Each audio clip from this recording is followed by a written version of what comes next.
The ceremonial chalice caught the light as it fell. For one suspended moment, every eye in the hall tracked its descent, the way the crystal turned lazily through the air, the way the salt water inside formed a perfect arc before gravity reclaimed it. When it struck the polished stage floor, the sound was less a crash than a declaration. Shards scattered like shrapnel across Admiral Marcus Stonebridge's dress shoes, and the salt water spread in a dark stain that crept toward the front row of seated operators like a secret finally escaping containment. The Admiral staggered backward, not from the impact from 2 words.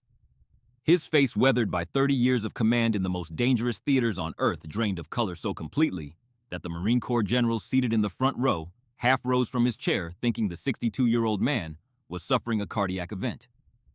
But Stonebridge's heart was not failing. His world was. The woman standing before him, the same woman he had spent 6 weeks trying to break, to humiliate, to drive from the program that bore his authority, held his gaze with the steady calm of someone who had carried this moment inside her chest for 7 years. "Iron Widow," she had said. Just that. And with those 2 words, the most decorated admiral in naval special warfare history understood that everything he had built, everything he had hidden, everything he had allowed himself to believe about the woman standing before him was a lie he had told himself to survive. The hall erupted not in sound, but in its absence. A silence so complete that the distant Pacific surf became audible through the reinforced walls of the ceremonial building. 6 weeks earlier, none of this had yet been set in motion. 6 weeks earlier, the woman who would shatter Admiral Stonebridge's carefully constructed universe had arrived at Coronado with nothing but a duffel bag and a classified file that even the most powerful men in special operations could not fully open. 6 weeks earlier, everything was still a secret. The morning sun cast long shadows across the immaculate training grounds of the Naval Special Warfare Center in Coronado, California. It was the kind of morning that recruiting posters were designed to capture golden light, cutting across Pacific mist, the distant silhouette of the Hotel del Coronado, rising like a sentinel against a sky so blue it seemed artificial. 20 operators stood in perfect formation on the grinder, their postures identical except for subtle differences that only the most trained eye could detect. 19 men, 1 woman. Lieutenant Commander Sable Ashford occupied the end position, her stance a fraction more precise than those around her. Not because she was trying harder, because precision was the language her body spoke when her mind was working on something else entirely. She had arrived at Coronado 48 hours earlier, processing through administrative channels that had been deliberately slowed at 3 separate checkpoints. Her orders had been questioned twice, her identification verified 4 times, and her assignment to the Advanced Combat Leadership Program challenged by a captain in personnel who insisted there must be a clerical error. There was no error, but the resistance was expected, planned for, accounted for in operational documents that existed in a classification space so restricted that fewer than a dozen people in the entire United States military apparatus knew they existed at all. Admiral Marcus Stonebridge moved slowly down the line of operators, his weathered face revealing nothing as he inspected each man with the scrutiny that had made him a legend in special warfare circles. At 62, he carried his compact frame with the same lethal efficiency that had defined his 3-decade career as a SEAL. 3 rows of ribbons adorned his chest, each representing classified operations spanning 4 continents and 30 years. His steel gray eyes missed nothing, a thread loose on a collar, a boot polished to merely excellent rather than immaculate, a stance that favored the left leg by 2 degrees. When he reached Sable, he paused. The pause lasted a beat longer than necessary. Long enough to be noticed. Long enough to be a message. His eyes searched her uniform with predatory focus, moving from cover to collar to the alignment of her ribbons with the mechanical precision of a weapons system acquiring a target. He was looking for any imperfection, any justification for the criticism he clearly wished to deliver. "Lieutenant Commander Ashford," he said. His voice carried across the silent formation, the way a rifle report carries across open water, sharp, clean, impossible to ignore. "Your cover is precisely 1 centimeter off regulation alignment." Her cover was perfectly positioned. Every operator in the formation knew this. The men closest to her could see it clearly. The accusation was not about her uniform. It was about establishing in the first 60 seconds of her presence in his domain that truth would be whatever Admiral Stonebridge declared it to be. "Yes, sir. I'll correct it immediately, sir." Her voice was level, neutral, offering nothing for him to grip. A smirk flickered across the face of Lieutenant Riker Graves, the square-jawed team leader positioned 3 spots down from Sable, The micro-expression conveyed what everyone in the formation knew, but none would officially acknowledge. Admiral Stonebridge had made it his personal mission to ensure the Pentagon's pilot program integrating women into SEAL teams would fail. And Lieutenant Commander Sable Ashford was his primary target. Graves was 34, built like the kind of man who had been fighting since the womb and had never found a reason to stop. His reputation within the special warfare community was exceptional: 3 combat deployments, a Silver Star for valor, and the quiet respect of operators who measured men not by their words, but by their willingness to enter dark rooms first. He also harbored a wound that no medal could address, a wound that lived behind his eyes in the small hours of the morning, that surfaced in dreams he never discussed, that had left him with a relationship to alcohol that his chain of command had chosen not to examine too closely. 7 years ago, Lieutenant Riker Graves had been captured during an intelligence operation that went catastrophically wrong, held in conditions that the Geneva Convention existed specifically to prevent, and rescued by someone whose face he had never seen, and whose identity had never been revealed to him.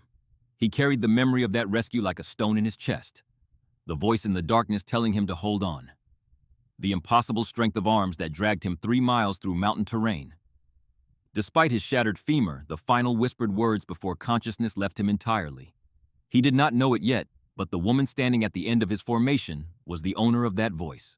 Commander Xavier Driscoll, the training officer overseeing the Advanced Combat Leadership Program, maintained his professional demeanor despite the obvious tension radiating from the Admiral's interaction with Ashford. At 42, with 17 years in special operations, Driscoll had watched the tides of military culture shift and had adapted with the pragmatism of a career officer who understood that survival required flexibility.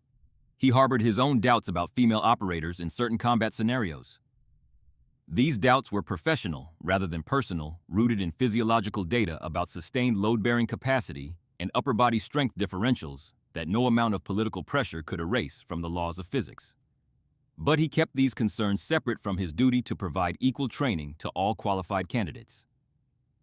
Whatever his private reservations, Sable Ashford had met every qualification standard for this program. Her file said so. The parts of her file he was allowed to read anyway. Today's evolution will focus on extended maritime extraction under enemy observation, Driscoll announced after Stonebridge had completed his inspection. Full combat load, 15-mile offshore approach structure, infiltration, and package retrieval. The operators maintained their disciplined silence, but subtle shifts in posture revealed their response to the announcement. This was an advanced exercise usually reserved for the final weeks of the program, not day 15 of a 42-day course. Command has accelerated the timeline, Admiral Stonebridge added, his eyes flicking briefly towards Sable. Some candidates may find the adjustment challenging. The implication hung in the salt air like smoke. The timeline had been modified specifically to test Sable's limits before she could fully acclimate to the program's demands. Every operator understood this. None acknowledged it. As the formation disbanded to prepare for the exercise, Graves brushed past Sable with deliberate force, not enough to constitute assault, but enough to send a message as clear as the Admiral's fabricated uniform violation. "Hope you're a strong swimmer, Ashford," he muttered. Extraction weights got mysteriously heavier overnight. Sable made no response. Her expression remained the same composed mask she had maintained throughout the morning inspection. Only the slightest tightening around her eyes, invisible to anyone who was not specifically trained to read micro-expressions, betrayed any reaction at all. In the equipment room, she methodically checked her gear, with movements that were economical and precise, each motion flowing into the next, with the efficiency of someone who had done this not dozens, but hundreds of times, in conditions far more demanding than a training facility in Southern California. When she lifted her tactical vest, her fingers detected the difference immediately. Someone had added approximately 2 pounds to the left side panel, enough to create imbalance during a long ocean swim, enough to compromise breathing efficiency over a 15-mile approach, enough to produce the kind of gradual degradation in performance that could be attributed to inadequacy rather than sabotage. Rather than report the tampering, she redistributed the weights herself, compensating for the additional load by modifying the vest's center of gravity with adjustments so subtle that no one watching would have noticed anything beyond a routine equipment check. She had encountered far worse. She would encounter worse again before this program ended. The sabotage was expected, planned for, accounted for. Everything was. That first night after the formation had dispersed, and the barracks had settled into the uneasy quiet of operators pretending to sleep while their minds continued processing tactical information. Sable Ashford sat on the edge of her bunk in the small private quarters she had been assigned. Private not as a courtesy, but as an isolation measure, separating her from the communal bonding that was a critical component of Special Operations Unit cohesion. She opened the combination lock on the metal footlocker beneath her bunk. Inside, beneath regulation clothing and toiletries and the mundane accessories of military life, was a secondary compartment secured with a lock that required not a combination, but a fingerprint. She pressed her thumb to the scanner. The compartment opened. Inside were 3 items: a compact encrypted communications device, a small velvet pouch containing a brooch in the shape of a black widow spider, its hourglass marking rendered in dark red enamel, and a photograph. The photograph showed 2 people in navy dress uniforms standing before a sun-bleached wall on what appeared to be a military installation in a warm climate. A young woman with steady dark eyes and the bearing of someone already carrying responsibilities beyond her rank. Beside her, a young man with the same eyes, the same jawline, the same quiet intensity, but wearing a grin that suggested he had not yet learned to hide his joy behind professional composure. On the back of the photograph, in handwriting that had been done carefully, as if the writer knew these would be among the last words they would leave behind, were 2 lines: Sable and Daniel, Ashford's siblings against the world. Song Juan, 2019. Lieutenant Daniel Ashford. Her brother. Her best friend. The person who had taught her to shoot, to swim, to navigate by stars, to trust her instincts when every piece of available intelligence said to turn back. The person who had been assigned to the same operation that would become the defining catastrophe of her life. 7 years ago, a joint intelligence operation in North Korea had been compromised from within. 7 operatives, 6 Navy SEALs, and 1 naval intelligence officer had been captured and transported to a black site facility designated Songjuan.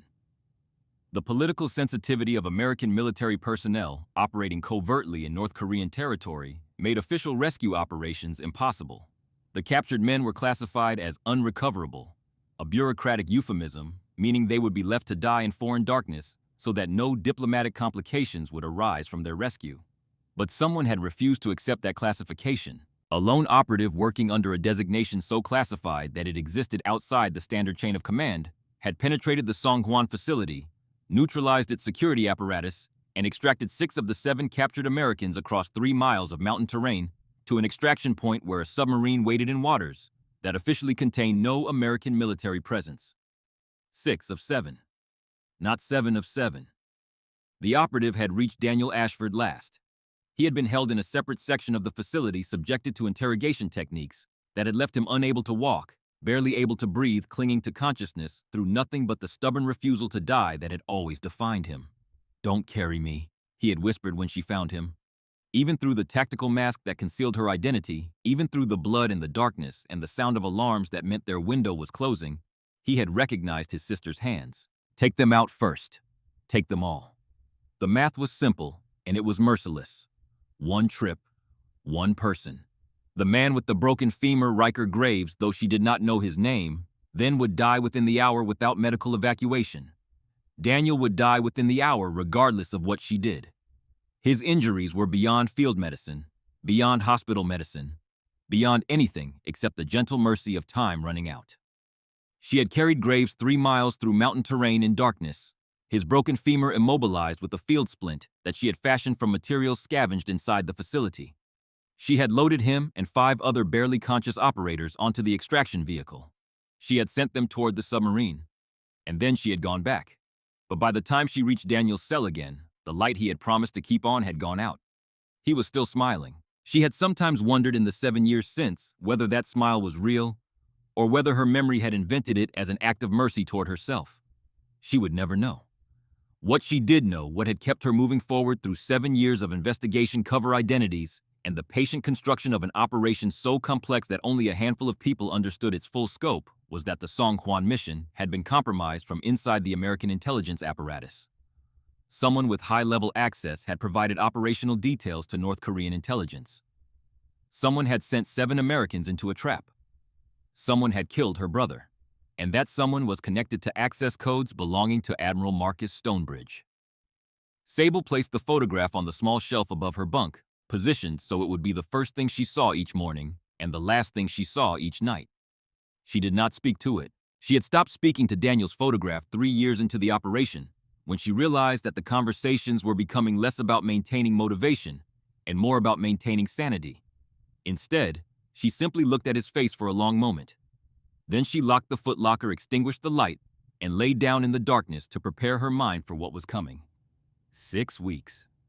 After 7 years of patient invisible work, she had 6 weeks to complete her mission. To identify with certainty whether Stonebridge had knowingly betrayed his own men, or whether he was merely guilty of the negligence that had enabled someone else to do so. To force the truth into the light in a way that could not be denied, buried, or classified into oblivion. 6 weeks inside the belly of the beast, surrounded by men who had been primed to see her as an intruder, commanded by a man who might be a traitor carrying a secret identity that would unravel everything if discovered prematurely. She had endured worse. She would endure this. The first 2 weeks established a pattern that would have broken most people. Admiral Stonebridge's campaign against Sable operated on multiple levels simultaneously, each designed to be individually defensible while collectively devastating. He modified training schedules to eliminate recovery time between physically demanding evolutions. He assigned her to teams led by operators who had publicly expressed opposition to female integration. He ensured that equipment checks, which he personally conducted for her gear and hers alone, consumed time that other operators spent on preparation and rest. The message was relentless and unambiguous. You do not belong here. You have never belonged here. And I will prove it. Graves emerged as the Admiral's most willing instrument. His hostility towards Sable was not entirely performative. He genuinely believed that the integration of women into SEAL teams represented a dilution of standards that would ultimately cost lives. But his antagonism carried an edge that went beyond professional disagreement, a rawness that seemed to draw from something deeper and more personal than ideology. He sabotaged her equipment with the casual efficiency of a man accustomed to operating in moral gray zones.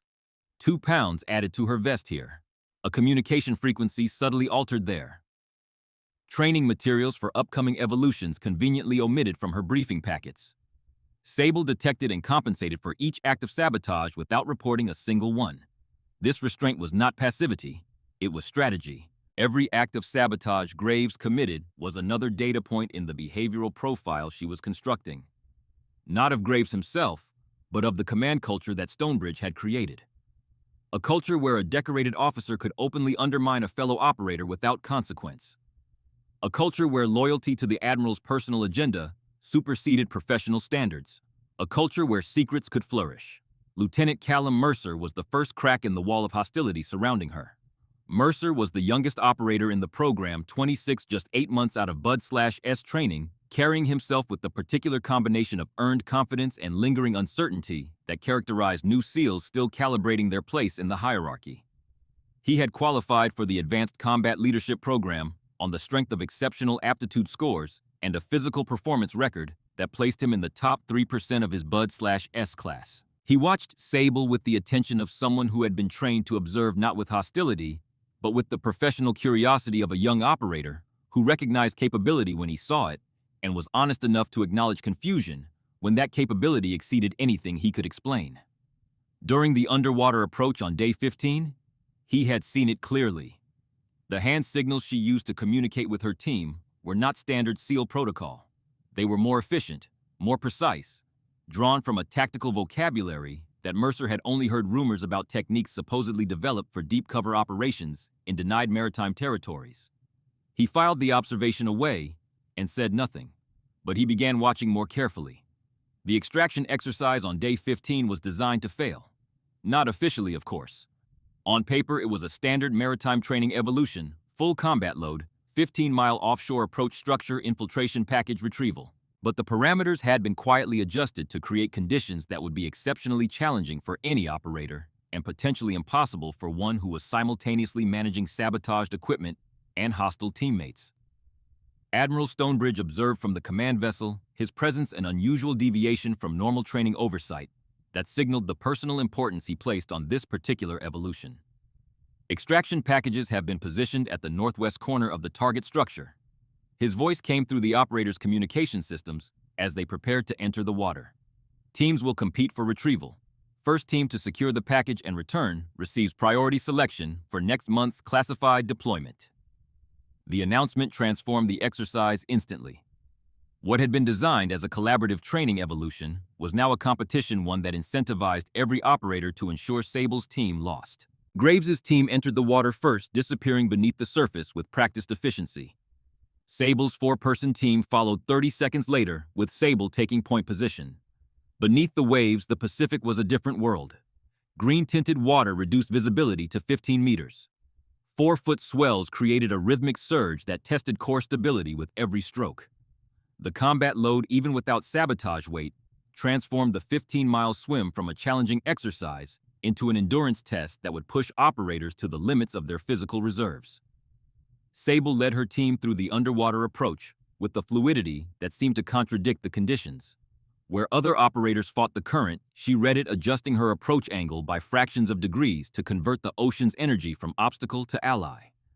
Her team, following her lead, found themselves moving faster and with less effort than their training had prepared them to expect. When they reached the target structure, a decommissioned oil platform that had been converted for training purposes, Sable paused at the submerged entrance. Her team expected standard protocol surface reconnaissance team positioning, synchronized entry. Instead, she made a single hand gesture that none of them recognized. Then she disappeared into the structure alone. Mercer, treading water at the entrance, exchanged confused glances with his teammates through their dive masks. Their point operator had just violated one of the foundational principles of team-based operations: never proceed without support in an unfamiliar environment. Inside, the platform's flooded lower-level visibility dropped to less than 5 feet. The structure groaned under pressure changes from the rising tide, creating sounds that the human nervous system interpreted as threat warnings, regardless of training. Sensor arrays mounted on the walls simulated enemy detection systems, programmed to respond to standard SEAL approach vectors and evasion techniques. Sable moved through the space as if she had built it. Her path appeared random to anyone tracking her movement. Sudden direction changes, pauses in locations that offered no tactical advantage. Movements that seemed to contradict basic infiltration logic. But there was nothing random about it. She was navigating a sensor grid whose detection parameters she understood with an intimacy that should have been impossible for someone who had never trained in this specific facility. She was not avoiding the sensors through luck or improvisation. She was exploiting blind spots in their coverage that existed because all electronic detection systems contained them, gaps in coverage that most operators never found because they were never trained to look. Sable had been trained to look. In environments far more hostile than a decommissioned oil platform off the coast of California. When she reached the package, a weighted case positioned at the northwest corner as announced, Graves was already there. His team had approached from the opposite direction, and Graves himself had his hands on the case, a victorious expression visible through his rebreather mask. What happened next would be debated by team members for years afterward, their accounts contradicting each other in ways that suggested something had occurred that their training had not equipped them to process. Sable executed a maneuver that momentarily disrupted underwater visibility in the immediate area. In the same motion, she created a tactical diversion, a perceived secondary threat that drew Graves's team into defensive positioning. Their attention pulled toward a danger that existed only in the space between suggestion and reaction. In the 3 seconds of confusion that followed, Sable's team secured the package. No confrontation, no force, no violation of any rule that could be specifically identified and cited. Just a ghost passing through. The extraction back to the command vessel was textbook clean, efficient, unremarkable. As if the supernatural display inside the oil platform had never occurred. Mercer swam beside Sable during the return approach, stealing glances at the woman who had just executed tactics he could not identify, using techniques that existed in no manual he had ever studied. The question that would consume his thoughts for the next several weeks had already begun forming. Who trained you? Back aboard the command vessel, Admiral Stonebridge received the exercise results with a displeasure he did not bother to disguise. Time differential was minimal, he declared, dismissing Sable's team's clear victory. And the use of unconventional tactics suggests poor adherence to established protocols. The mission parameters prioritized successful extraction over methodology. Admiral, Sable responded. Her tone was respectful. Her eyes were not. Stonebridge's jaw tightened. Protocols exist for a reason, Lieutenant Commander. Creative interpretation of rules might work in training scenarios, but real combat operations require disciplined execution of established tactics. Something crossed Sable's face, not quite a smile, not quite a challenge, but something that lived in the space between the two. The expression of someone hearing a lecture about combat, from a man whose understanding of combat she had specific reasons to doubt. Yes, sir. Understood, sir. The exchange carried undercurrents that every operator present could feel, but none could fully decode. From across the deck, Captain Lenore Holt observed with careful attention her naval intelligence insignia catching the late afternoon light. When her eyes met Sable's, a communication passed between them, brief practiced, carrying the weight of years. A question asked and answered in the span of a heartbeat. Are we still on schedule? We are still on schedule. That evening, as the operators gathered in the training center's briefing room, Commander Driscoll announced the program's culmination ceremony, the event toward which the entire 6-week program had been building. As is tradition, each operator who successfully completes the Advanced Combat Leadership Program receives their official call sign during the final ceremony. These call signs reflect the qualities and achievements that define you as special warfare operators. Admiral Stonebridge will personally present each operator with their call sign. The ceremony will include representatives from SOCOM Naval Special Warfare Command and several partner forces. Graves glanced at Sable from across the room. Some traditions are earned, not given, he said just loudly enough for those nearby to hear. The casual cruelty had become so routine that most operators no longer reacted to it. But Mercer noticed something the others missed. When Graves spoke, Sable's eyes did not go to Graves. They went to Stonebridge, who was standing at the back of the briefing room observing. And in that fraction of a second, Mercer saw something in her expression that did not match the profile of a woman being bullied. He saw assessment, the cold, precise evaluation of a predator studying its prey. The look vanished as quickly as it appeared, replaced by the neutral composure that had become her constant companion. But Mercer had seen it, and it changed everything he thought he understood about what was happening in this program. After the briefing in a corridor that surveillance cameras showed as empty due to a maintenance cycle that had been scheduled 3 weeks in advance, Captain Holt intercepted Sable. The Admiral has made his position clear, Holt said quietly, her voice pitched below the threshold of casual overhearing. Has he compromised the operation?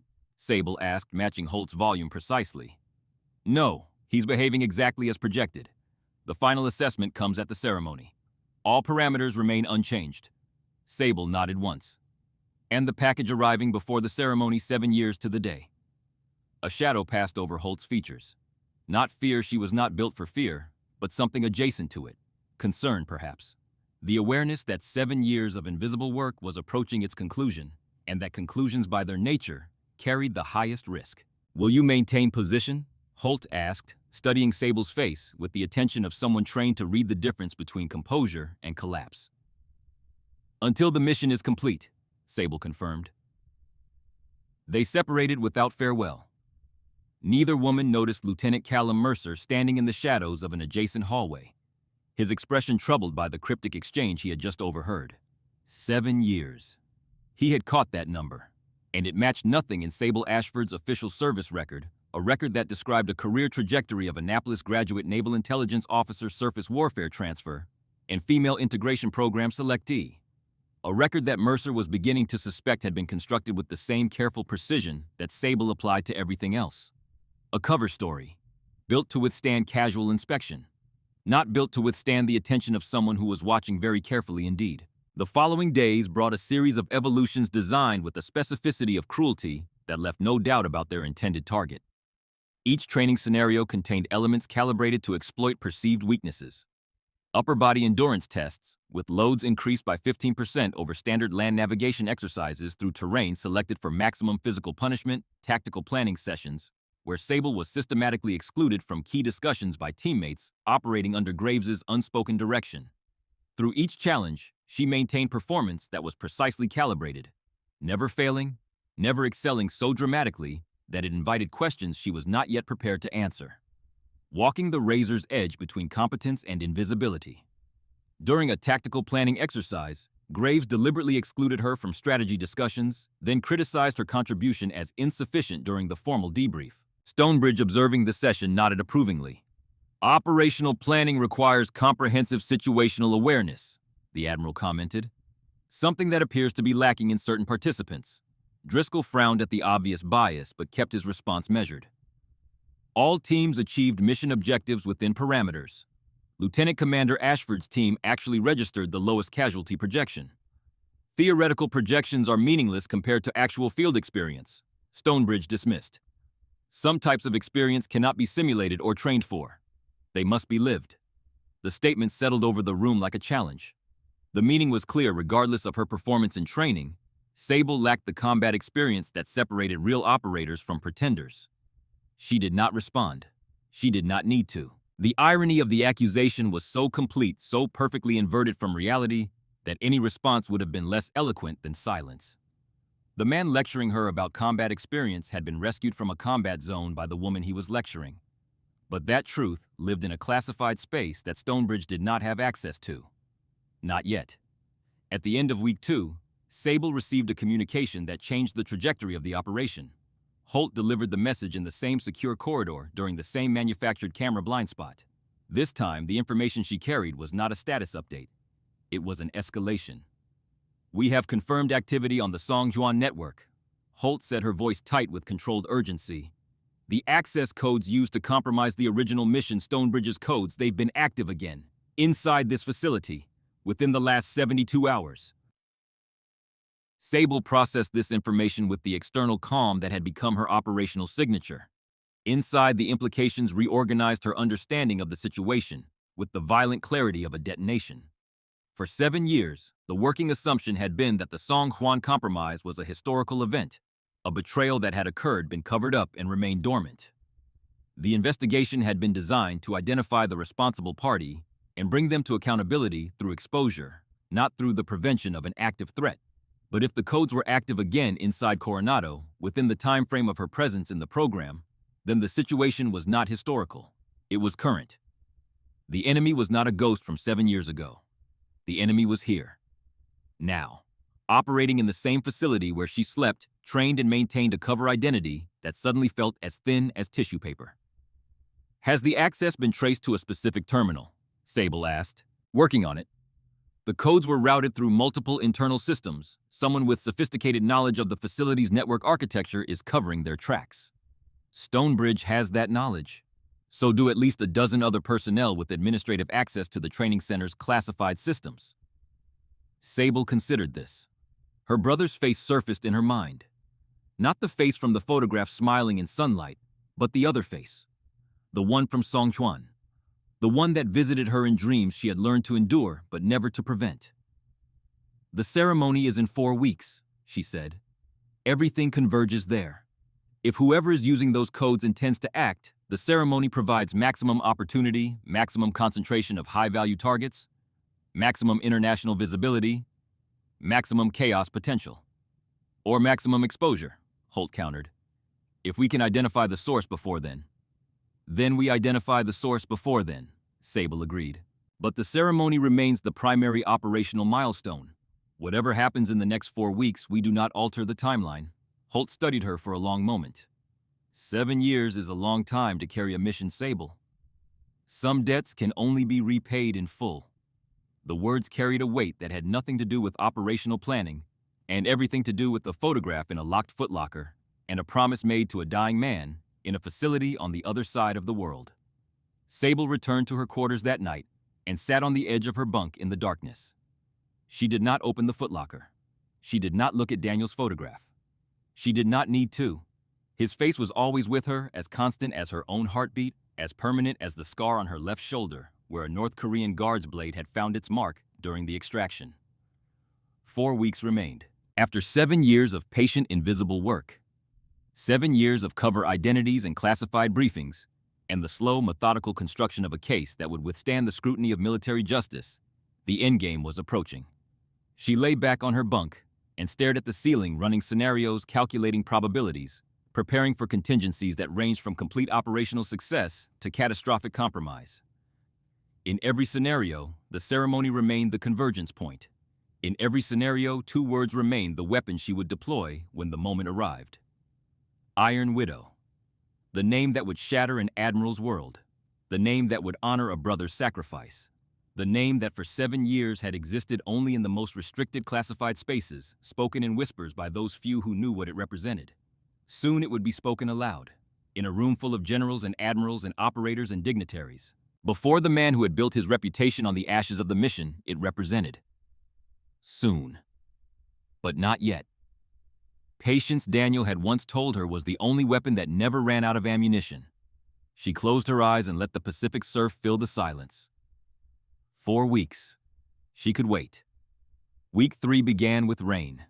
Not the gentle Pacific drizzle that Coronado wore like a second skin for most of the year, but a full coastal storm that turned the training grounds into a landscape of churned mud and horizontal water.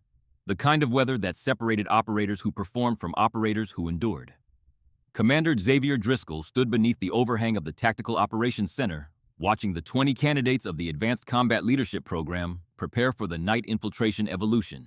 His clipboard held the standard operational parameters: insertion via fast rope from helicopters into forested terrain 5 miles from objective simulated enemy communication center, full tactical engagement. What his clipboard did not contain was the modification that Admiral Stonebridge had personally authorized that morning, a change to the opposition force's detection capabilities that effectively doubled the difficulty of the approach.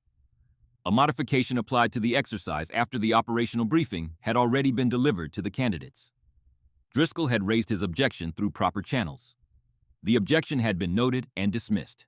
The Admiral's authority over training parameters was absolute within this command, and Stonebridge wielded that authority with the precision of a man who understood exactly how far he could push without crossing lines that would generate paperwork. In the briefing room, the teams received their final instructions. Lieutenant Riker Graves led Alpha Team with the aggressive confidence that had become his operational signature: direct approach, maximum speed, overwhelming force at the point of contact. His plan was textbook special operations doctrine, the kind of approach that had been refined across decades of real-world missions into something approaching mathematical certainty. Sable Ashford led Bravo Team. Her operational brief was notably sparse approach vector rally points and a communication schedule that her team members found unusual in its infrequency.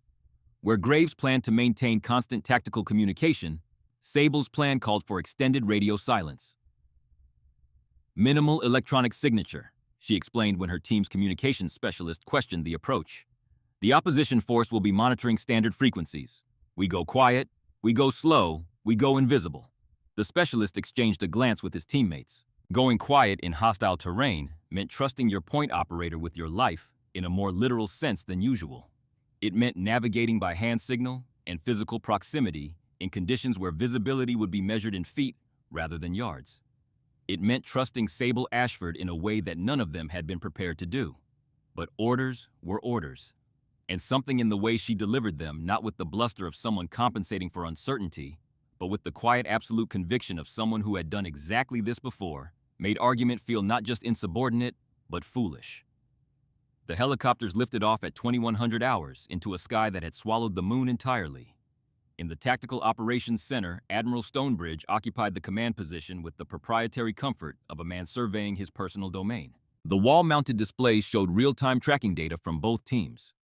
GPS beacons pulsing steadily against the topographical overlay of the training area.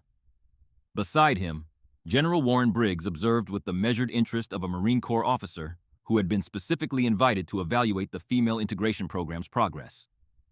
At 58, Briggs carried the quiet authority of a combat veteran who had stopped needing to prove himself decades ago. His presence at Coronado was not coincidental. SOCOM had placed him here as an independent evaluator whose assessment would carry significant weight in determining the program's future. The female officer, Briggs noted studying the tracking display. Lieutenant Commander Ashford, her file crossed my desk last week. Impressive qualifications. On paper, perhaps, Stonebridge replied, his tone carrying the diplomatic weight of a man who had learned to express contempt through understatement. Reality often proves less impressive than administrative documentation. I understand she performed exceptionally well in the maritime extraction exercise. Her team secured the objective ahead of Lieutenant Graves. Stonebridge's jaw tightened by a fraction. Temporary successes in controlled training environments don't translate to sustained combat effectiveness, General. My concern remains the long-term viability of female operators in Tier 1 Special Operations roles. A concern not universally shared across Joint Special Operations Command, Briggs observed mildly. His tone carried no challenge, but the statement's implications were clear. Stonebridge's position on female integration was becoming increasingly isolated within the broader Special Operations community. Before the Admiral could respond, both men's attention was drawn to the tracking displays. Alpha Team Graves was moving with impressive speed through the forested terrain, their beacons progressing steadily toward the objective in a pattern that reflected disciplined tactical movement. 70% of the distance covered in the first hour. Textbook approach. The kind of performance that made training evaluators reach for their highest marks. Bravo Team Sable had barely moved. Their beacons showed minimal displacement from the insertion point clustered in a tight formation that suggested either a deliberate hold position or a team that had encountered an obstacle it could not overcome. Ashford's team appears stationary. Stonebridge noted with satisfaction that he made only a minimal effort to conceal. Perhaps the terrain is proving more challenging than anticipated for certain operators. Driscoll studied the display with professional interest. Their position suggests they may be gathering intelligence rather than moving directly toward the objective. Or they're stuck, the Admiral suggested, and too proud to request assistance. Captain Lenore Holt stood at the back of the operations center, her expression professionally neutral. Only someone watching very carefully, and no one was watching her. Because all attention was focused on the tracking displays, might have noticed the subtle tension around her eyes as the minutes continued to pass with no apparent movement from Bravo Team. She knew what the others did not. Sable was not stuck. She was hunting. At the 90-minute mark, Graves's Alpha Team had closed to within 500 meters of the objective. Their approach had been clean professional and precisely aligned with the tactical doctrine that every SEAL operator learned from their first day of training. It was also exactly what the opposition force was expecting. The alert came without warning. Every detection system surrounding the simulated enemy communications center activated, simultaneously flooding the tactical displays with red indicators. Alpha Team's position had been compromised not by physical detection, not by a tripped sensor or a careless footstep, but by communications intercept. Their textbook radio discipline, which followed standard SEAL encrypted communication protocols to the letter, had been decoded by the opposition force's enhanced monitoring capabilities. The same capabilities that Stonebridge had secretly upgraded that morning. What happened? Stonebridge demanded, though the answer was already evident on the displays before him. Did someone trip a sensor? Negative, Driscoll replied, his brow furrowed as he processed the incoming data. The alert was triggered by communications intercept, not physical detection. The opposition force identified their approach vector through radio traffic analysis. On the monitors, Graves's team could be seen transitioning to defensive positioning with the trained efficiency of operators who had practiced this contingency hundreds of times. But efficiency in defense was not the same as success in offense. The element of surprise, the single most valuable commodity in special operations, was gone. "Where is Ashford's team?" Stonebridge asked, scanning the display for Bravo Team's beacons. The tracking board showed them in the same position they had occupied for the past 90 minutes. Stationary, apparently inert. Then the communications center's security systems began failing. One by one, in a sequence that suggested not random malfunction, but deliberate coordinated intervention, the defensive perimeter collapsed. Detection grids went dark. Surveillance feeds filled with static. Communication links between opposition force positions severed with surgical precision. "They're already inside," Driscoll realized, and the genuine surprise in his voice, a man with 17 years of special operations experience who thought he had seen every tactical approach the human mind could devise, testified to the magnitude of what was occurring. "But how?" Stonebridge's voice had lost its commanding certainty. Their beacons never showed approach movement. General Briggs leaned forward, his expression carrying something that had been absent from the operations center until this moment, genuine admiration. "It appears Lieutenant Commander Ashford found an alternative approach method that your tracking systems were not designed to detect." The implication settled over the room like a change in atmospheric pressure. Within minutes, the simulation confirmed what the failing security systems had already announced. Bravo Team had secured the objective and neutralized all opposition without firing a single simulated round. Alpha Team remained pinned in defensive positions, unable to advance or retreat, without sustaining casualties that would have been catastrophic in a real-world scenario. The operations center fell silent. Not the uncomfortable silence of failure, but the deeper silence of people confronting something they could not explain. Sable Ashford's team had not merely succeeded where Graves's experienced operators had failed. They had succeeded using methods that no one in the room, including an admiral with the highest security clearance in naval special warfare, could identify or categorize. "I want a full debrief immediately upon extraction," Stonebridge ordered. His voice was tight-controlled and carrying a frequency of emotion that those who knew him well would have identified as something more complex than anger. Fear. Admiral Marcus Stonebridge, legend of naval special warfare, was afraid. And for the first time since she had arrived at Coronado Sable, Ashford had given him specific reason to be. The debriefing room carried the residual tension of a space where truth and deception were about to collide.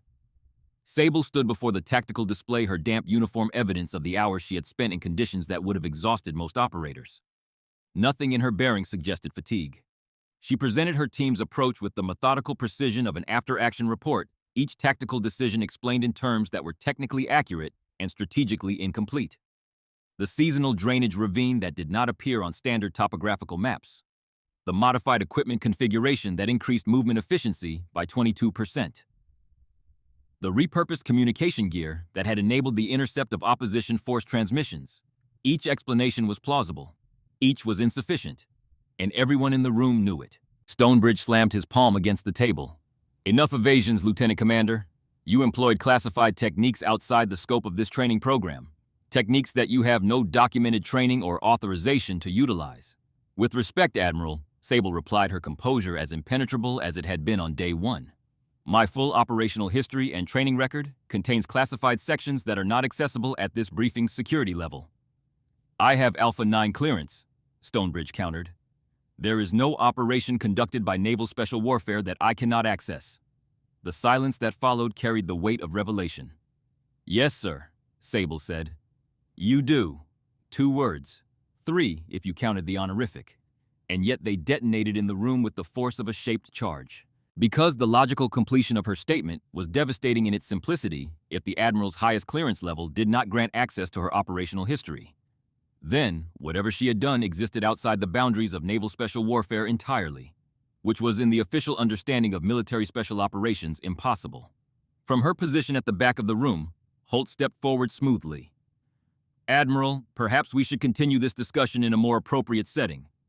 Lieutenant Commander Ashford's team achieved all mission parameters with exceptional efficiency. For training purposes, that outcome should be our primary focus. Stonebridge's eyes moved between the 2 women, searching for the connection he could sense but could not define. This isn't over, Lieutenant Commander, he said finally.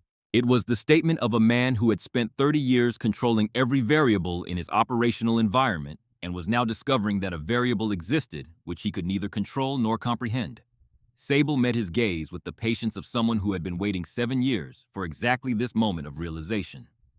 No, sir, she agreed. It isn't. That night, the dream came. She was back in Songjuan. Not the sanitized version that appeared in classified briefing documents, the one that reduced a human catastrophe to bullet points and operational timelines, but the real Songjuan, the one that lived in her nervous system like a second heartbeat. The facility had been built into a mountainside, its corridors carved from stone that wept moisture in the perpetual cold. The air tasted of iron and desperation. Fluorescent lights flickered in patterns that had been specifically designed to prevent the human brain from establishing circadian rhythm. A simple, effective torture that required no physical contact and left no marks. She moved through the corridors in the dream, the way she had moved through them in reality, quickly, silently, with the controlled terror of someone who understood that the margin between success and catastrophe was measured in seconds. The 6 cells she had opened. The 6 men she had found in conditions that her training had prepared her to witness, but that her humanity had not. Stonebridge among them, younger, then still carrying the physical power that would diminish over the following years, but already broken in ways that would never fully heal. And then Daniel's cell. The last door. The deepest. The one farthest from extraction routes, buried in the heart of the mountain where the cold was absolute and the silence pressed against the eardrums like a physical force. In the dream, as in life, 9 seconds stretched into eternity. 9 seconds of arguing with mathematics that refused to negotiate. 9 seconds of watching her brother smile through blood while telling her to leave him behind.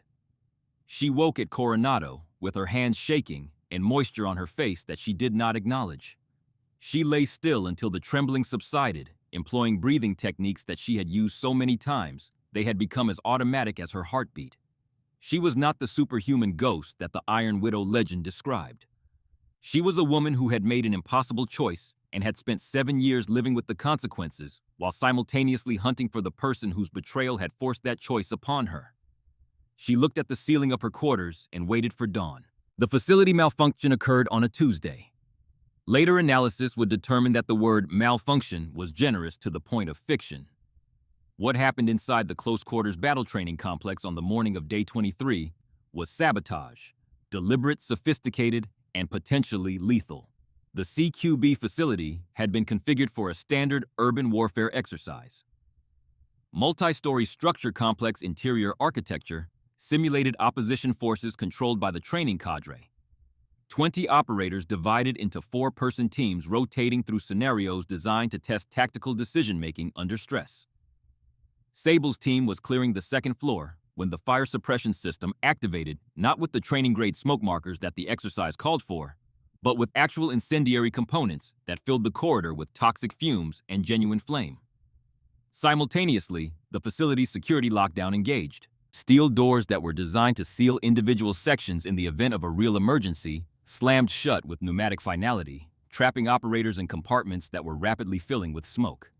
In the control room overlooking the facility, General Briggs was the first to recognize the severity of the situation. "Evacuate the structure immediately." "Negative, sir."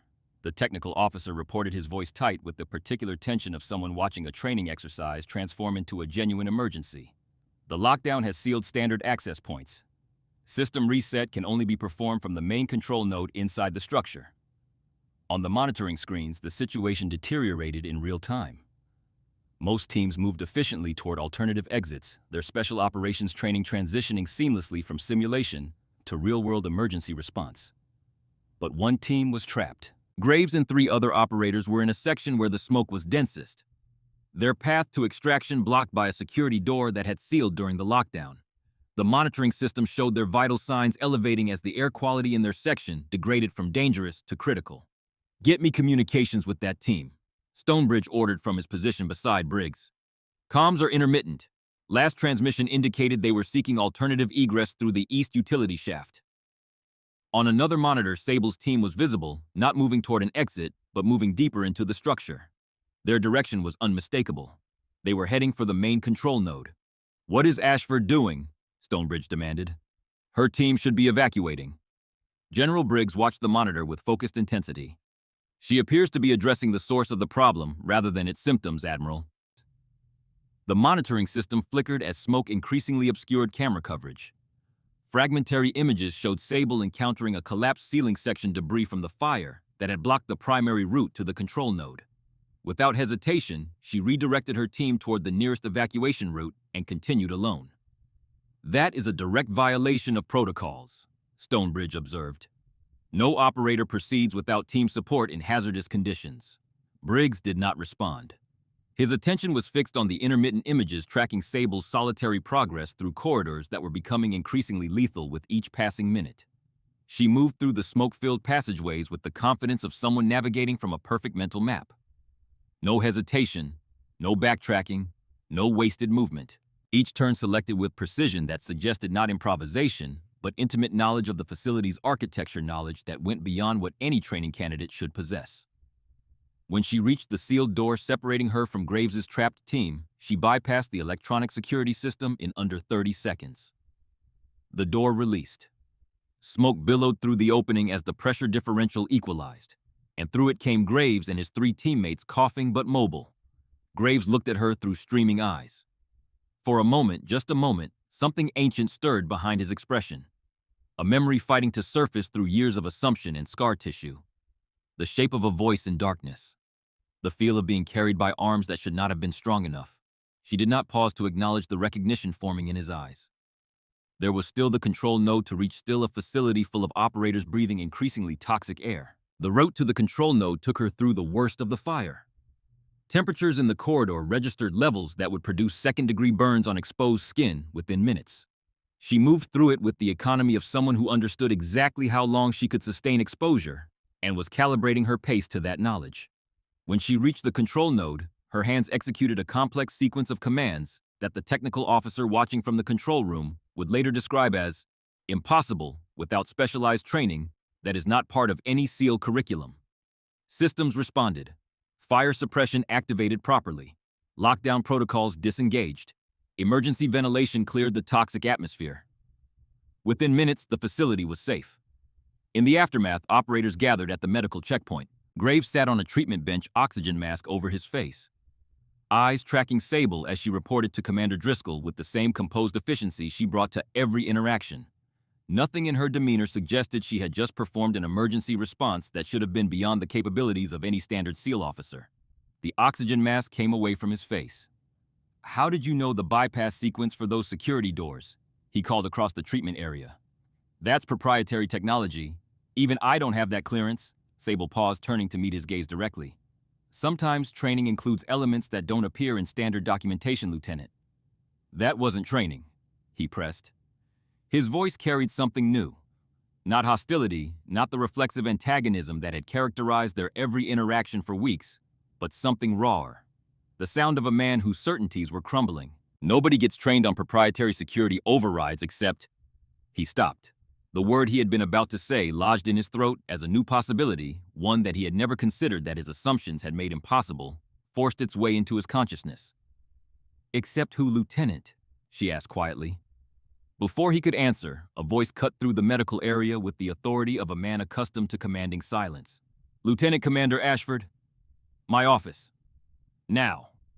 Admiral Stonebridge stood at the entrance to the treatment area, his face set in lines that had moved beyond anger into something more dangerous, the expression of a man who has realized that the walls of his carefully constructed world contain a door he did not build and cannot lock. The Admiral's office was a monument to a certain kind of military career. Austere, meticulously organized, decorated with memorabilia that documented 30 years of service at the highest levels of naval special warfare. Framed photographs showed Stonebridge with presidents, with foreign heads of state, with operators whose faces were blurred for security reasons.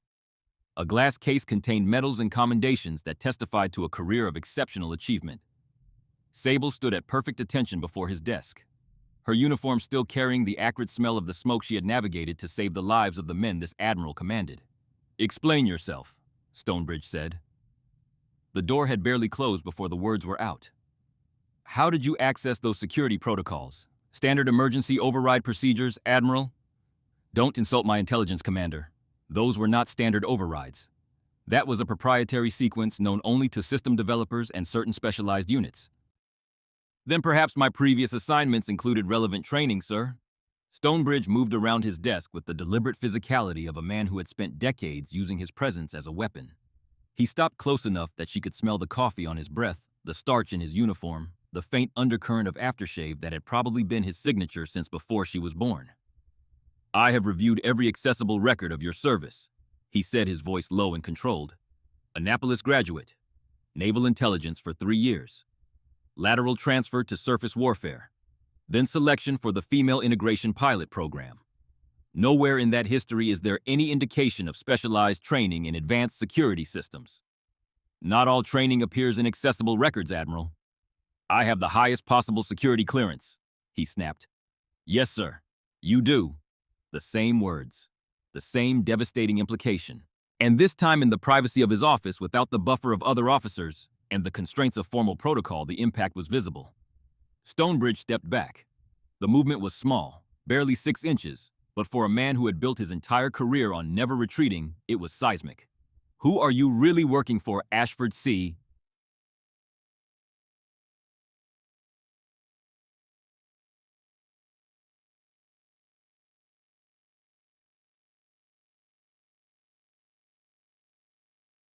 "Some shadow unit I'm not supposed to know about. I am a naval officer assigned to complete this training program, sir. Nothing more. We both know that's not true." She said nothing. Her silence was more eloquent than any response could have been. Stonebridge studied her face with the intensity of a man searching for a crack in armor that he was beginning to suspect had been forged in fires hotter than anything he had experienced. "Whatever game you are playing ends now, Commander. I will not allow my training center to be used as a stage for someone else's agenda. No games, Admiral. Just completing the mission as assigned." Something in her phrasing the word mission carrying implications that extended far beyond a training program caused Stonebridge to pause. For a moment, the certainty that had defined his command presence flickered, and beneath it, Sable glimpsed something she had been watching for since the day she arrived. Guilt. Not the acute guilt of a man confronting a specific crime, but the chronic corrosive guilt of someone who has carried a secret for so long that it has become indistinguishable from his identity. The guilt of a man who knows in the deepest chamber of his conscience that the legend he has built is constructed on a foundation of silence about things that should have been spoken. The glimpse lasted less than a second before his expression hardened again. You are confined to quarters until further notice. I am initiating a full security review of your presence in this program. That would violate direct orders from Naval Special Warfare Command regarding the pilot program's integrity, sir. I am Naval Special Warfare in this command commander, and I will not be manipulated. A sharp knock at the door interrupted his declaration. Captain Lenore Holt entered without waiting for permission, her expression carrying the particular neutrality of someone who had timed their arrival with precision. Admiral, General Briggs has requested Lieutenant Commander Ashford's presence for an operational debrief regarding the facility malfunction. The general was quite specific about needing her immediate input on the technical aspects of the system override she performed. The invocation of a general officer whose authority superseded his own left Stonebridge no room for refusal that would not generate questions he could not afford to answer. The standoff stretched for several seconds before he relented. Very well, but this conversation is not finished, Commander. Of course not, sir, Sable replied with military courtesy that conveyed absolute compliance and absolutely nothing else. Holt led her not to any meeting with General Briggs, but to a secure communications room in the facility's restricted section. The room was small, windowless, and equipped with counter-surveillance technology that created a bubble of electronic silence. We have a problem, Holt said once the security measures were active. The facility malfunction was not a malfunction. It was deliberate sabotage of the training systems. The access codes, Stonebridge's authentication profile, same codes as Song Juan, but he has an alibi for the time of access he was in the control room with Briggs and 6 other witnesses when the sabotage was initiated. Then someone else used his codes. Again, the same pattern as Song Juan.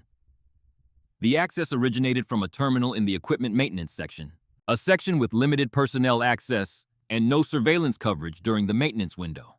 Sable absorbed this. He left his terminal unsecured 7 years ago, and someone copied his codes. That person or someone they shared those codes with is still using them, still inside the system. Naval intelligence has been running a parallel trace since the original codes went active last week, Holt confirmed. They have narrowed the access pattern to a maintenance-level technician with system administrator privileges. Someone embedded in the facility infrastructure invisible because they are part of the furniture. Do we have a name? Not yet, but the trace is converging. By the time the ceremony begins, we will have confirmation. Sable processed this with the calm assessment of someone accustomed to working with incomplete intelligence under pressure. The sabotage had served 2 purposes. It was a test of the facility's security response, and it was a message. Someone inside Coronado was demonstrating that they still had access, still had capability, still had the willingness to act. The ceremony remains the convergence point, Sable said. If this person has been operating for 7 years under cover of Stonebridge's credentials, they will not risk exposure unless forced. The ceremony forces the issue: either they act or they lose access permanently once Stonebridge is removed from command. Agreed. But Stonebridge himself, does he know about the codes? Does he know someone has been using his access? He knows something, Sable said. His behavior is consistent with a man protecting a secret, not prosecuting an operation. He is afraid, Lenore. Not of me. Of what my presence here might uncover. Holt studied her for a long moment. When you stand in front of that man at the ceremony and say those words, will it be the operative completing the mission, or will it be the sister demanding justice for Daniel? The question hung in the sterile air of the secure room. Both, Sable said. It will be both, and I will not apologize for that. Holt nodded. Not approval exactly, but acceptance. 2 days. The ceremony is in 2 days. The secure communication system activated. A single line of text appeared on the screen. Widow protocol initiated. Stand by for package delivery. Both women recognized the significance. The final piece of the 7-year puzzle was in motion. The evidence that would transform suspicion into certainty, accusation into proof, and 2 whispered words into a weapon that could shatter an admiral's world. The endgame had begun. That night alone in her quarters, Sable allowed herself something she had not permitted in months. She opened the footlocker. She removed Daniel's photograph, and she held it in both hands, the way she used to hold his hand when they were children, and the world was a place where big sisters could protect their little brothers from everything that might hurt them. 2 more days, she whispered. Her voice broke on the second word. It was the first time in the entire operation, 6 weeks at Coronado, 7 years in the shadow world, that her composure cracked in a way that left visible evidence. Tears traced lines down her face, following paths that her facial muscles had forgotten how to accommodate, reaching her jaw before she caught them with the back of her hand. She did not fight them. There was no one to perform for in this small room, no cover to maintain, no legend to protect. For these few minutes in the space between the operative and the woman, she could be what she had not allowed herself to be since the night she walked out of Songjuan with 6 living men and 1 ghost that would never leave her. A sister who missed her brother. She pressed her lips to the photograph, a gesture that contained no tactical value, no operational significance, nothing that would appear in any after-action report or classified briefing. Just love, the most powerful and least classifiable force in the human arsenal. Almost there, Daniel, she said. Almost there. She returned the photograph to its place. Locked the footlocker. Lay down in the darkness. 2 days. The Pacific surf counted the hours. The morning of the ceremony dawned with the kind of crystalline Pacific clarity that made Coronado look like a photograph of itself. No clouds, no wind. The ocean lay flat in silver beneath a sky so blue it seemed to vibrate at a frequency just beyond human hearing. Sable Ashford stood at the window of her quarters and watched the sun climb above the training grounds where 6 weeks earlier, Admiral Marcus Stonebridge had accused her of wearing her cover 1 centimeter off regulation. She was already in her dress uniform, every element inspected, aligned, and verified 3 times with the obsessive precision that had characterized every preparation she had made for this day. Inside her uniform jacket, pinned against the fabric where no one could see it, was the widow's spider brooch.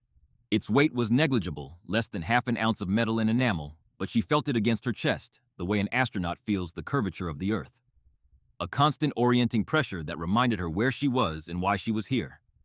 On the shelf above her bunk, Daniel's photograph held its position. She did not look at it this morning. She did not need to.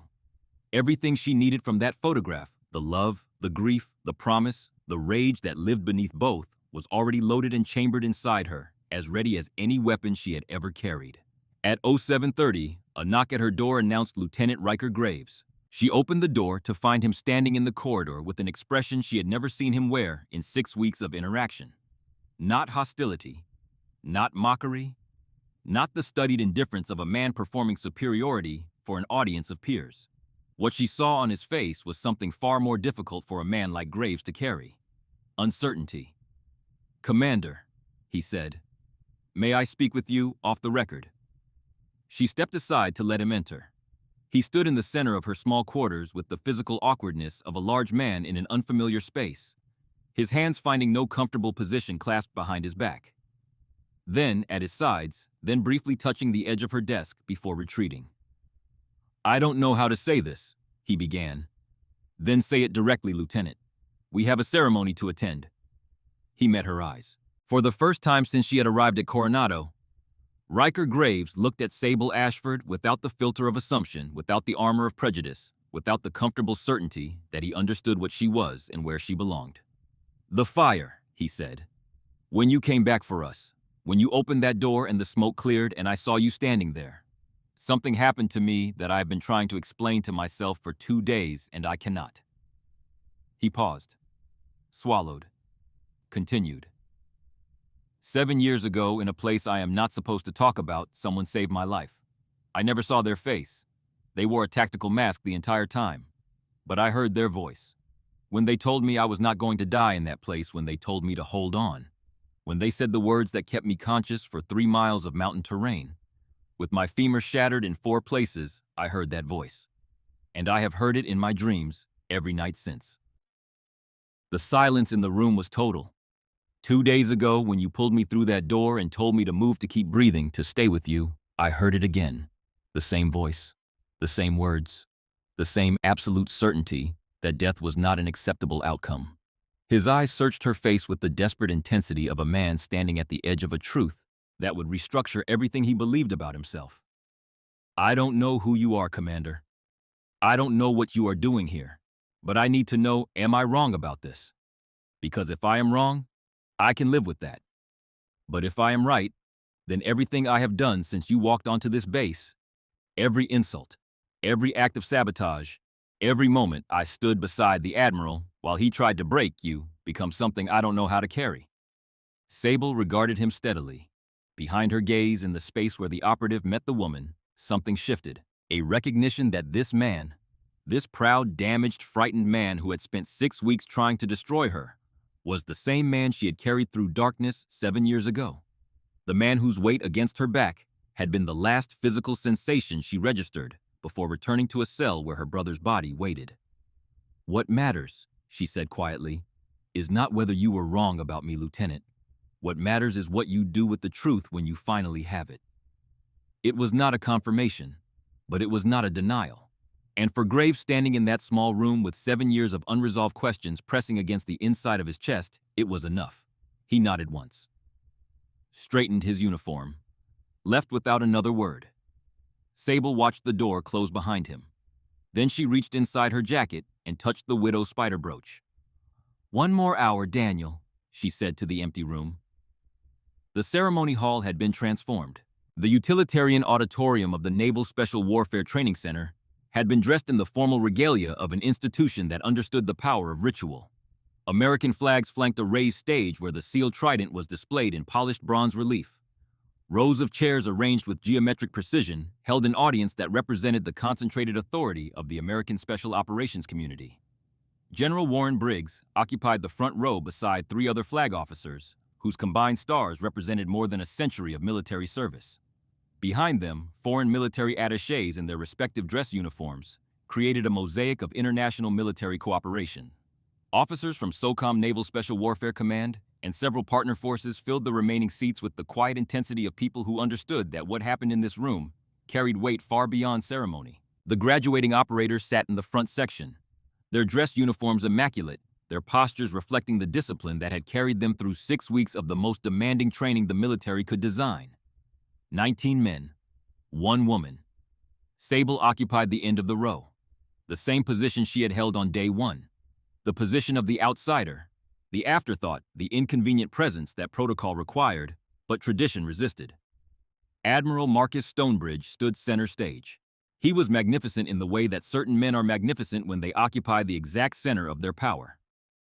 Dress uniform, bearing 3 rows of decorations. Silver hair, precisely groomed posture, carrying the authority of 3 decades spent defining what it meant to be among America's elite warriors. The ceremonial lighting caught the stars on his collar, and the medals on his chest transforming him into something that looked less like a man than a monument. When he approached the podium, the room fell silent with the practiced respect of people who had spent their careers responding to authority. For over 60 years, Stonebridge began his voice carrying the resonance of a man accustomed to addressing formations in conditions ranging from ceremony to combat. Naval Special Warfare operators have represented the pinnacle of American military capability. The men and now women who earn the right to serve in these units do so through extraordinary demonstration of physical courage, tactical expertise, and unwavering commitment to standards that accept no compromise. His emphasis on the word earn was subtle enough for diplomatic deniability and clear enough for everyone in the room to register its intended message. Tonight, we continue a tradition that dates back to the earliest days of our community. Each operator who has completed the Advanced Combat Leadership Program receives their official call sign, a name that will follow them throughout their special operations career. These names are not chosen lightly. They reflect the essence of the operator, often commemorating a defining moment that revealed their true character under pressure. The ceremony proceeded with practiced precision. One by one, operators were called forward. Each received the ceremonial chalice crystal, filled with Pacific salt water, symbolizing the element in which seals were forged. Each drank.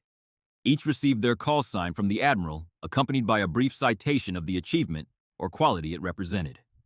Lieutenant Riker Graves was called midway through the proceedings. He approached the stage with the measured stride of a man walking towards something he was not entirely sure he wanted to reach. "Lieutenant Graves," Stonebridge announced, Your instructors and peers recognized your exceptional leadership during the Omen training evolution, where your decision-making under extreme pressure ensured your team's survival.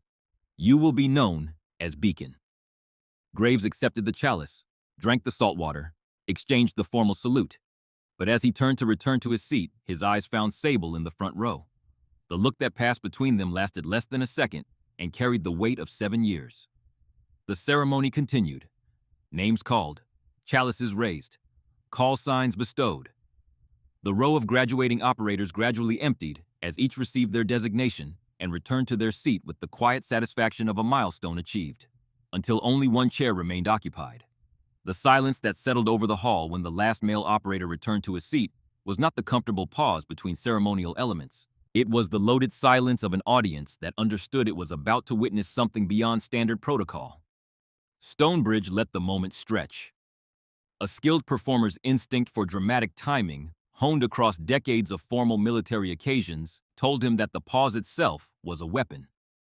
Every second that Sable sat alone in that row, the last to be called the most obviously isolated, the one whose presence in this hall was a political concession rather than a traditional right, reinforced the narrative he had spent 6 weeks constructing. She does not belong here. Lieutenant Commander Sable Ashford, he said finally.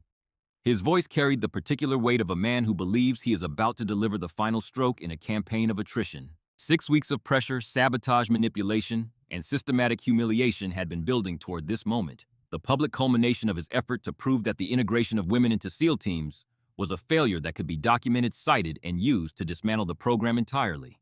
Sable stood. Her movement was economical and precise, each muscle engaging in sequence with the controlled fluidity of someone who had trained her body to express exactly what she intended and nothing more. She walked toward the stage with a cadence that was neither hurried nor slow, the measured pace of someone approaching not a ceremony, but a reckoning. Every eye in the hall tracked her progress. The generals in the front row, the foreign attachés, the operators who had spent 6 weeks dismissing her, competing against her, sabotaging her equipment, and gradually in moments they would only later recognize as significant witnessing capabilities that none of them could explain. She climbed the 3 steps to the stage and stood before Admiral Stonebridge. At this distance, she could see the details that the audience could not. The slight tremor in his left hand, the almost imperceptible dilation of his pupils, the way his jaw muscles clenched and released in a rhythm that betrayed the tension behind his ceremonial composure. He was nervous. For the first time in 6 weeks, Admiral Marcus Stonebridge was looking at Sable Ashford with something other than contempt or suspicion. She could see beneath the layers of authority and hostility and self-justification the faintest flicker of something that looked almost like premonition, as if some part of him, some deep survival-oriented instinct that had kept him alive through 30 years of special operations, understood that the next 60 seconds were going to change everything. "Lieutenant Commander," he said, his voice carrying across the silent hall with the practiced projection of a career public speaker. "You have participated in our Advanced Combat Leadership Program for the requisite period. Before assigning your call sign, perhaps you could share with our distinguished guests your most significant operational achievement to date." The request was unprecedented. No other operator had been asked to justify their presence or credentials. The deviation from protocol registered across the audience as a subtle murmur of flag officers exchanging glances. Commander Driscoll's jaw tightening, General Briggs leaning forward with sharpened attention. "With respect, Admiral," Sable replied, her voice carrying the same calm precision it had maintained since day one.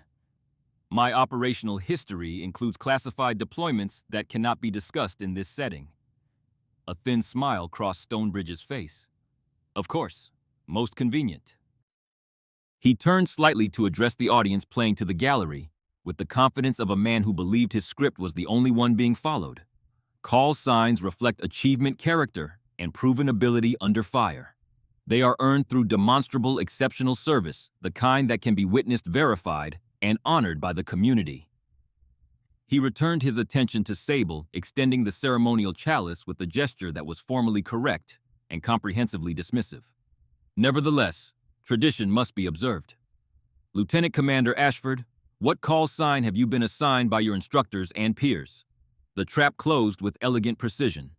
As a recent transfer who had been systematically excluded from every social and professional integration mechanism. The program offered Sable had not been included in the call sign deliberations that traditionally preceded the ceremony. She had no assigned call sign. By protocol, she should have had no answer. The room held its breath. Even those who had come to respect her abilities expected this moment to deliver the final confirmation of Stonebridge's thesis. She was an outsider. She would always be an outsider. And this public silence, this inability to produce the two words that every other operator had carried to the stage, would prove it. Sable accepted the chalice. The crystal was cool against her palms. The salt water inside caught the ceremonial lighting and held it, turning the liquid into something that looked less like ocean water and more like captured starlight. She raised the chalice to her lips and drank. The salt burned her throat the way it was meant, to a reminder that the sea was not gentle with those who claimed her as their domain. Then she lowered the chalice and met Admiral Stonebridge's eyes with a gaze that carried 7 years of patience, 7 years of grief. 7 years of meticulous, invisible work, all compressed into a single moment of absolute clarity. Iron Widow, sir. 2 words. 2 syllables each. 4 syllables total, spoken at a volume that was barely above conversational, that carried no aggression, no triumph, no theatrical emphasis of any kind. And yet they detonated in that ceremonial hall with a force that no explosive device could have matched. Because the destruction they caused was not physical. It was the annihilation of a carefully constructed reality, a version of the world in which Admiral Marcus Stonebridge was a hero. A legend, a man whose authority was earned and whose record was beyond question. The Admiral's face underwent a transformation that those who witnessed it would describe for the rest of their lives. Confusion arrived, first a momentary blankness as his brain processed syllables that did not match any expected input. Then recognition as the classified designation connected to memories he had spent 7 years trying to bury.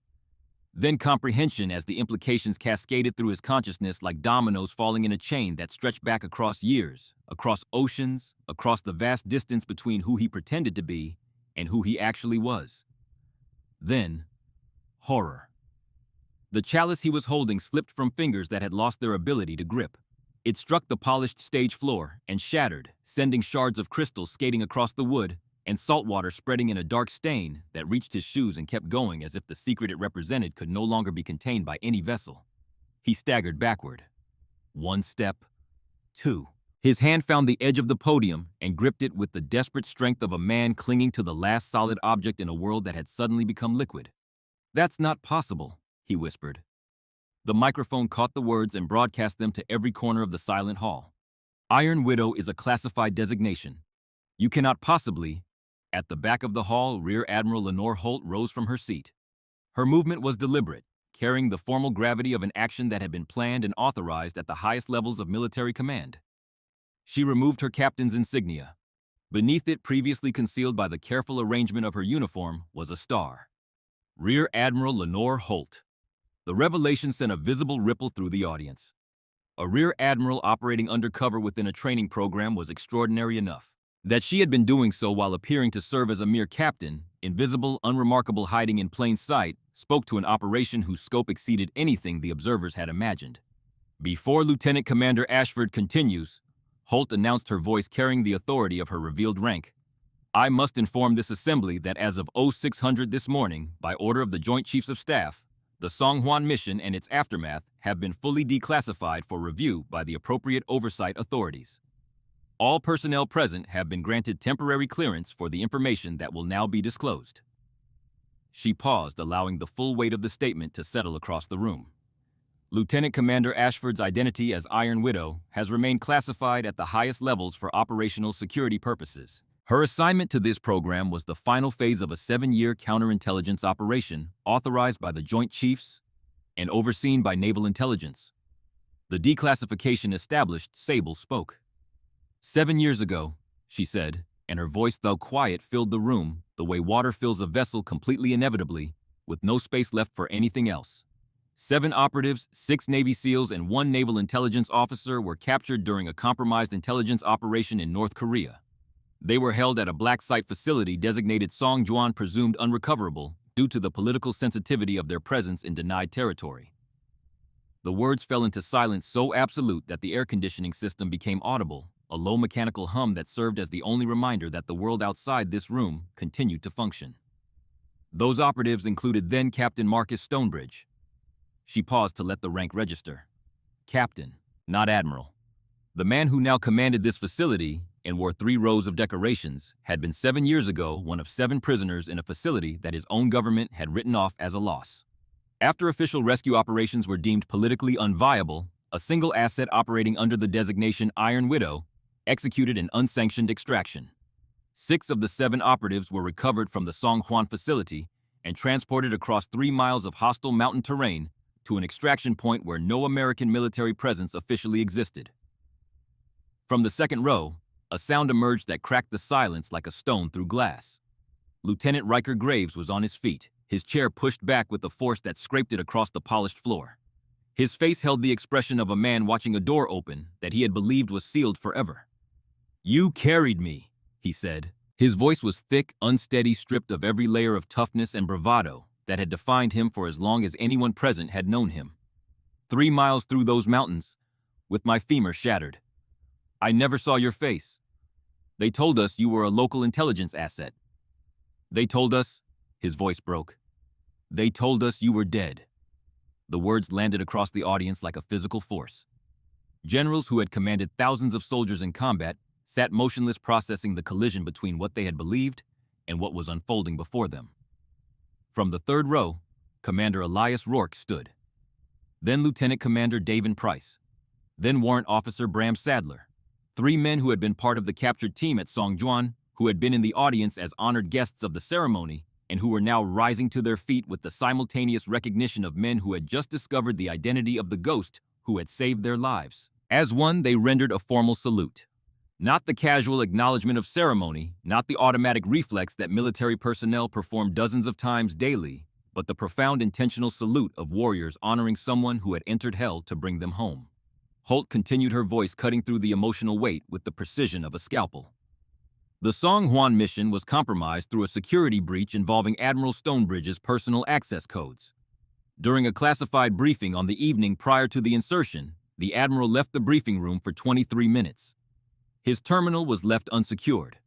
During that window, his codes were used to retrieve classified operational details, team composition, insertion, timeline, extraction, coordinates. Everything the North Koreans needed to set their trap. She paused.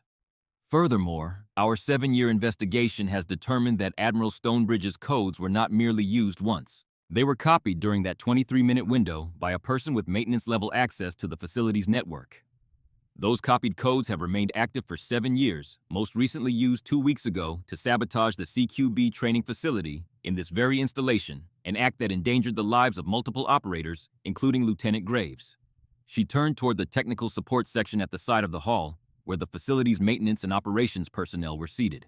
Senior Systems Technician Philip Wakefield. A man in the third row of the support section, mid-40s, unremarkable in every visible dimension. The kind of face that blended into institutional backgrounds the way paint blends into walls, went rigid. Mr. Wakefield has served as a network systems administrator at this facility for 11 years. Our investigation has confirmed that he accessed Admiral Stonebridge's terminal during the 23-minute window prior to the San Juan mission, copied the Admiral's authentication credentials, and has been using them intermittently for 7 years to access and transmit classified information, including the sabotage of the CQB facility 2 weeks ago.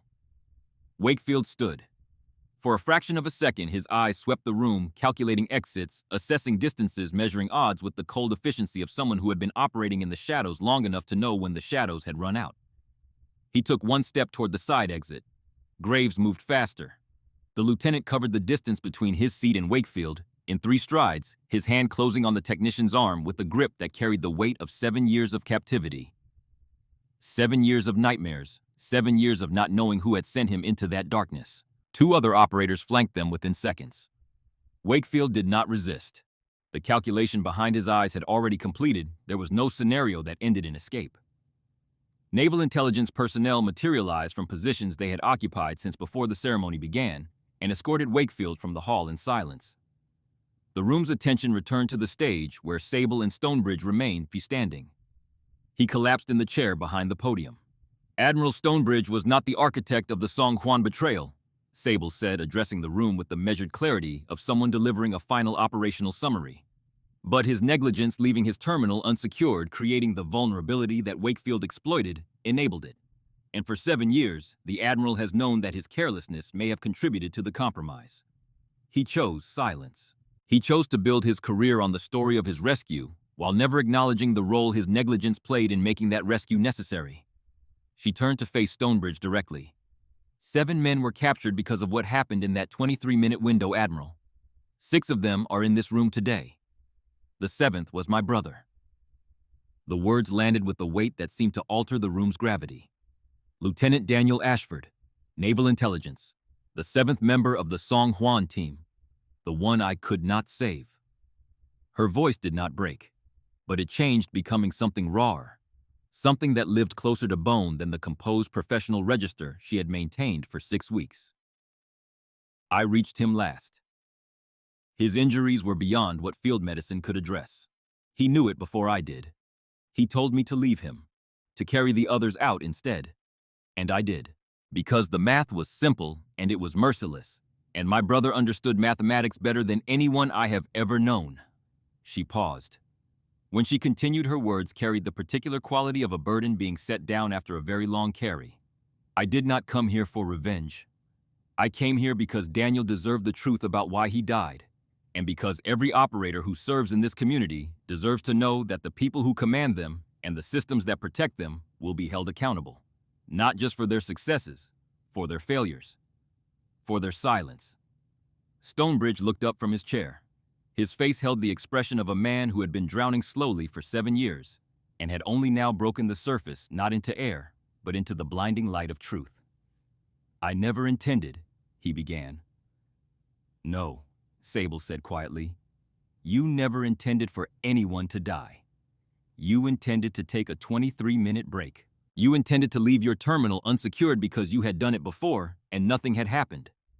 You intended to be careless in a moment when carelessness was the one thing that could not be afforded. She held his gaze with something that was not forgiveness, but was adjacent to it, the understanding of someone who knew that the worst things in life were not always done by the worst people. And when you learned what your carelessness had cost you, intended to protect yourself, to bury the truth, to build a legend over the grave of the man whose death your negligence enabled. That is not treason, Admiral. It is cowardice. And for 7 years, that cowardice has been eating you alive. Stonebridge's head bowed. Not a dramatic collapse. Something quieter and more devastating, the slow surrender of a man who had finally been seen clearly and understood that what was visible could never be hidden again. I'm sorry, he said. 2 words, inadequate to the point of absurdity in the face of everything they were meant to address. But they were the first honest words Marcus Stonebridge had spoken in 7 years. Sable did not respond. Some statements did not require response. They required only witness. The gesture began with Graves. He stepped forward from the audience. Without speaking, he removed the trident pin from his uniform, the symbol of everything he had earned, everything he had endured, everything that defined his identity as a special warfare operator, and placed it on the stage at Sable's feet. Lieutenant Callum Mercer followed, then Commander Rourke, then Price, then Sadler, then operators who had not been at Song Juan, but who recognized with the instinctive certainty of warriors trained to identify the real thing that the woman standing on that stage was one of them, had always been one of them. The small collection of trident pins grew at Sable's feet like an offering gold against dark wood, each one representing years of training, sacrifice, and service, each one freely given in recognition of a sacrifice that exceeded them all. Within moments, nearly every military member in the hall was standing at attention, saluting the woman they had just discovered was among the most accomplished and most invisible operators their community had ever produced. Rear Admiral Holt spoke into the weighted silence. Lieutenant Commander Sable Ashford, call sign Iron Widow. You have completed the Advanced Combat Leadership Program with distinction. Your operational record, including 7 classified extractions, the Song Juan recovery mission, and 7 years of sustained counterintelligence operations, places you among the most accomplished special operators in naval history. She extended a small case. Inside, resting on dark velvet, was a naval special warfare insignia unlike any that had been awarded before. The standard trident design had been modified with a small red hourglass symbol, the mark of the Black Widow integrated into the eagle's breast. By authority of Naval Special Warfare Command, and with the concurrence of the Joint Chiefs of Staff, you are hereby designated as the first female operator in the Naval Special Warfare Development Group, effective immediately. Sable accepted the case. Her hands were steady, her eyes were clear, her composure was complete. But those standing closest to the stage could see something the audience farther back could not. A tremor in her jaw, the barest contraction of muscles around her eyes. The physical evidence of emotion so powerful that 7 years of discipline could contain but not eliminate it. Daniel's face, Daniel's voice, Daniel's grin in the darkness of a cell on the other side of the world. Ashford's siblings against the world. The applause began slowly, then built with the gathering force of something that could not be contained. Not the polite acknowledgement of ceremony, but the raw, unrestrained recognition of people who understood that they had witnessed something that would be spoken about for decades. Stonebridge was escorted from the hall by Naval Intelligence personnel who had been waiting for this moment for 7 years. He went without protest, without drama, without defiance.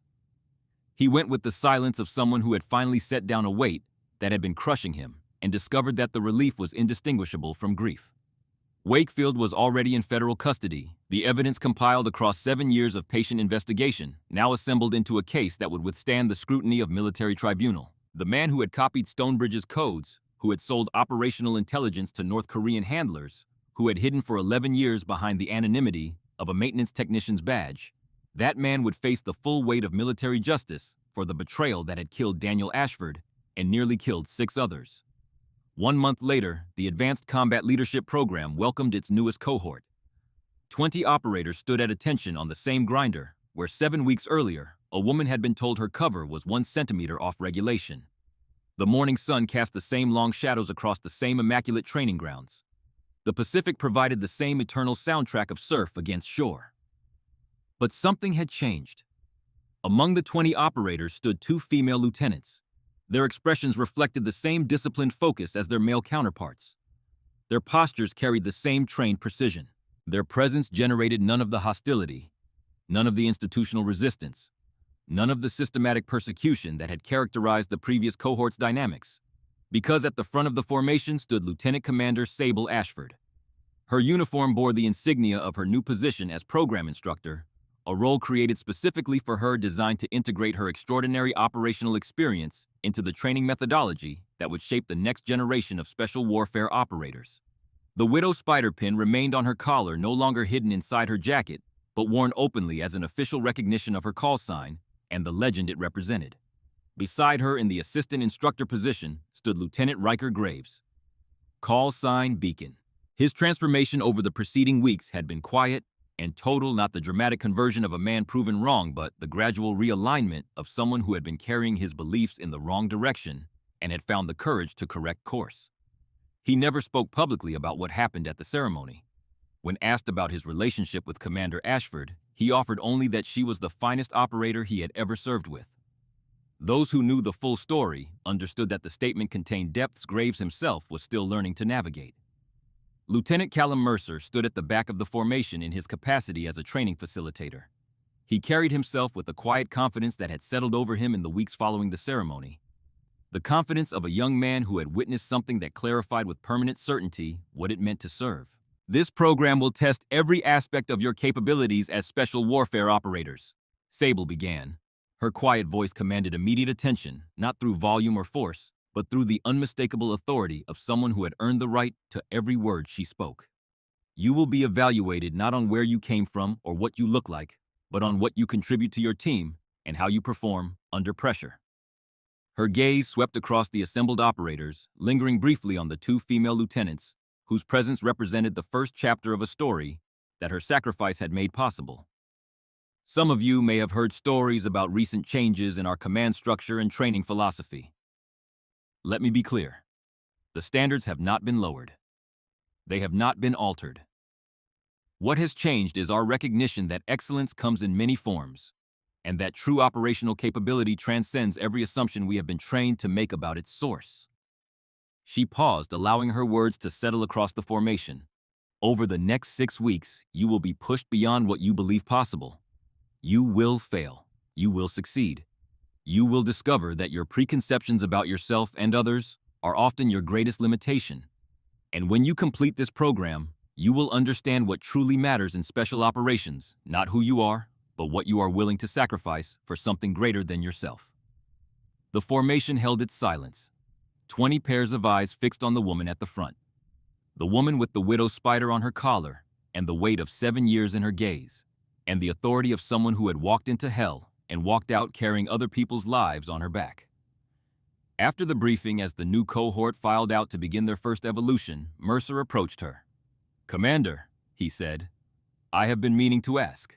That night in North Korea, when you extracted the team against impossible odds, how did you know it could be done?" Sable considered him with the thoughtful attention she gave to every question that deserved an honest answer. "I didn't know it could be done, Lieutenant," she said. "I simply knew it had to be done. And that was enough." The words settled into the Pacific morning air like a benediction. Simple, unadorned, carrying no theatrical weight or philosophical complexity. Just the distilled truth of a woman who had learned through 7 years of loss and sacrifice and patient, invisible courage that the boundary between impossible and necessary was thinner than most people believed. That evening, in the privacy of her quarters, Sable performed a ritual that she had repeated every night for 7 years, but that tonight carried a different quality. A finality that was not ending, but completion. She opened the footlocker, removed Daniel's photograph, placed it on her desk beside the open case containing her new insignia, the modified trident with the red hourglass gleaming against its dark velvet bed. The two objects sat side by side in the lamplight. The brother she had lost. The recognition she had earned. The past and the future separated by 7 years of darkness, and connected by a promise that had sustained her through every moment of it. "Mission complete, Daniel," she said. Her voice did not break. Her eyes were clear. The words came out steady and whole, carrying the quiet satisfaction of a debt fully paid. She touched the photograph one final time, a gesture that held no tactical value, no operational significance, nothing that would appear in any report or record. Just love, the most powerful and least classifiable force in the human arsenal. Then she placed the photograph back on the shelf above her bunk, positioned where it would catch the first light of morning.